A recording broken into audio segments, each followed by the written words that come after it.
tous, on commence ce journal du mercato à l'OM avec Hiroki Sakai. Le latéral droit japonais est annoncé partant cet été depuis quelques temps, mais selon les dernières informations, il ne voudrait absolument pas quitter Marseille. Une bonne nouvelle pour André Villas-Boas et les supporters olympiens. Sur l'autre flanc, le gauche, les Marseillais se seraient positionnés sur le Brésilien de l'Atlético de Madrid, Caio Henrique.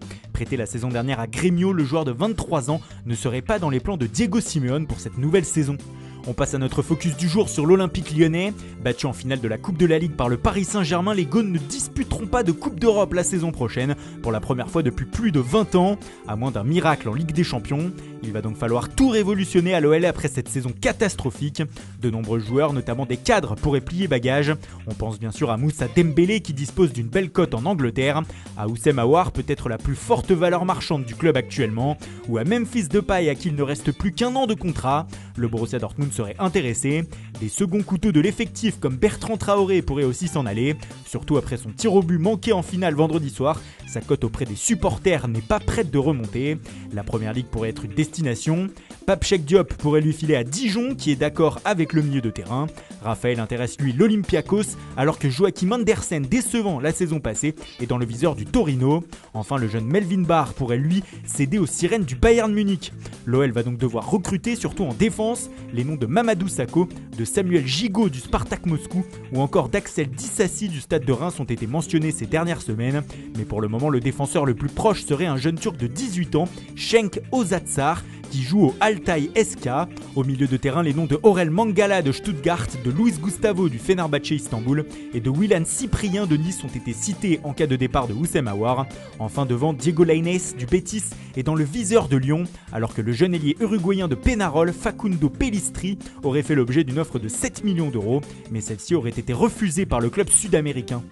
À Bordeaux, un nouveau directeur sportif serait sur le point d'arriver. Selon nos informations, Alain Roche, actuellement consultant sur Canal+, devrait être intronisé à ce poste la semaine prochaine. Il deviendrait le véritable patron de la politique sportive bordelaise.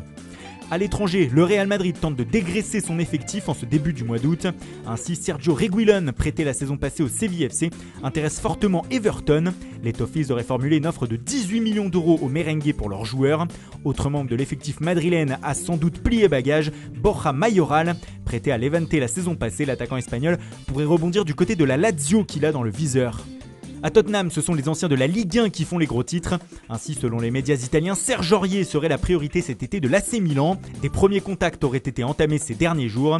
Pour ce qui est de Tanguy Ndombele, c'est l'Inter Milan qui se montrerait insistant pour le milieu de terrain français. Comme avec Aurier, de premiers contacts auraient été pris entre Tottenham et le club lombard. Ce dernier pourrait utiliser l'intérêt de José Mourinho pour plusieurs joueurs interistes afin de réaliser l'opération. Un mot aussi sur la situation de Chris Smalling. Le défenseur de Manchester United prêté à l'AS Roma cette saison ne pourra pas disputer la fin de la Ligue Europa avec les Romains. Les deux clubs n'ont pas trouvé d'entente pour la prolongation du prêt de l'Anglais jusqu'à la fin août. En revanche, les négociations ne sont pas rompues pour un transfert définitif cet été. Et puis c'est officiel, Lille est parti dans tous les sens ce week-end. Après Sven Botman, les Dogs ont recruté l'attaquant de Beşiktaş, Burak Yılmaz. Il a signé 2 ans. Puis peu de temps après, c'est la pépite mexicaine Eugenio Pizzuto qui s'est engagé. Le prodige est âgé de 18 ans. Du côté des départs, le partenariat avec le club belge de Moucron a fonctionné à plein régime. Ainsi, 5 joueurs lillois ont pris la direction de la Belgique. Imad Farage, Charles-Andreas Bryn, Eric Bocat et Hajim Zeka ont été transférés, alors que Hervé Kofi a lui été prêté. Yanis Samache de Nice a lui quitté la Côte d'Azur et rejoint le Portugal où il s'est engagé avec Boavista. Brest a annoncé aujourd'hui l'arrivée de Heriberto Tavares. L'ailier de 23 ans est transféré depuis Benfica qu'il avait prêté la saison passée à Boavista. Le jeune attaquant de Tottenham, Troy Parrott, a été prêté par les Spurs une saison à Millwall, club de Championship. Enfin, Marten Stekelenburg, 37 ans, est de retour à l'Ajax. Libre après la fin de son contrat avec Everton, le gardien néerlandais revient dans un club qu'il avait quitté en 2011.